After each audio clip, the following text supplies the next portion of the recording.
VOA news minute के साथ मैं हूं मोहम्मद आतिफ। सऊदी जंगी जहाज़ों ने जुमेरात को यमन में हौसी बागियों पर फ़िज़ाई हमले किए। अरब इत्तेहाद में शामिल उर्दन, मिस्र और सूडान की फ़ौजें भी यमनी सदर अबद रब्बा मंसूर हादी की मदद के लिए इस ऑपरेशन में हिस्सा ले रही हैं। जबकि पाकिस्तानी वज़ारत ख़ारजा की तर्जुमान ने सहाफ़ियों को बताया कि सऊदी अरब ने इस ऑपरेशन में फ़ौज भेजने के बारे में पाकिस्तान से राब्ता किया है और इस मामले का जायज़ा लिया जा रहा है।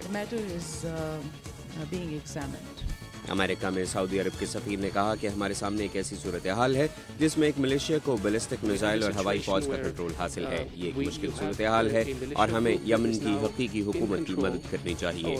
यमनी वज़ीर ख़ारजा ने कहा कि यमन पर जंगजुओं के कंट्रोल के खित्ते पर दूर रस्म मज़मरात हो सकते हैं, इसलिए बेहतर है कि आज इनका मुकाबला किया जाए।